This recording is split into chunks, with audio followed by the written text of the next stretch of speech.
अगर मैं गलत नहीं हूं तो आपने भी शायद 12 वर्ष की उम्र में ये संकल्प तभी लिया था जब आपने खुद अपनी आंखों से पुजारी को ताला खोलते हुए पूजा करते हुए देखा ऐसे नहीं हुआ था। अच्छा, मुझे बताएं। मुझे तो वहाँ क्या है कि मैं बहुत छोटी थी ना, तो प्रवचन करती थी। अच्छा, कथा नहीं, अच्छा, डिस्कोर्सेस, उपदेश। तो अयोध्या के संतों को पता लगा कि एक बहुत छोटी सी बच्ची है। तो रामचंद्र दास परमहंस जी जो लड़ रहे थे ना राम जन्मभूमि के लिए, तो कोर्ट में, तो उनको पता लगा तो उनने मुझको बुलवा लिया। संतों की इच्छा थी कि मुझे देखें, इतना छोटा बच्चा है।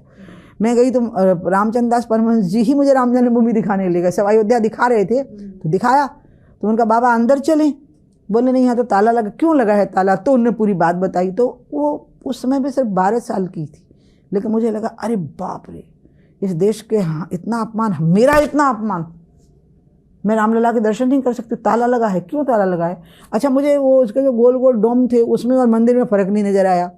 अच्छा, you understand, because I was very young. तो मेरे को यही लगा क्या मतलब है इसका, मैं समझी नहीं इस बात को कि ताला क्यों लगा वो। लेकिन वो ताला कहीं मेरे दिल पे लग गया और वो सीधे 6 दिसंबर को खुल गया था शाम को 5:30 बजे। और अब शायद पूरे दिव्य दर्शन होंगे 22 तारीख को।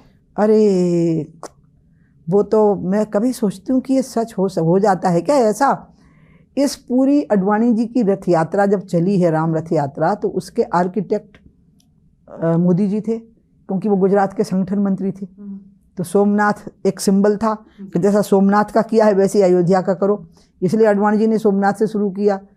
अडवाणी जी के रथ पर प्रमोद जी थे, लेकिन आर्किटेक्ट अडवाणी जी की रथ यात्रा के पूरे मोदी जी थे। मोदी जी की क्या जिम्मेदारी होती है? संगठन मंत्री थे ना गुजरात नहीं, तो उस रथ यात्रा में वो क्या उनका रोल रहता था? पूरा प्लान कर दिया कि ऐसे होगा। अच्छा, ये रथ कैसे चलेगा, कहाँ से चलेगा, कहाँ पहुंचेगा, एक व्यवस्था कर दी। और उस व्यवस्था को मॉनिटर प्रमोद महाजन जी कर रहे थे। तब से वो चीज चली साहब। और वही व्यक्ति जो सोमनाथ से रथ को रवाना कर रहा है, अडवाणी जी के रथ को, वो वहां बैठ के अंत में प्राण प्रतिष्ठा करेंगे। यजमान हैं, और जैसे यजमानों की तरह पूरे व्रत उपवास किए जा रहे, हम नहीं कर रहे, हम लोग दबा के खा रहे।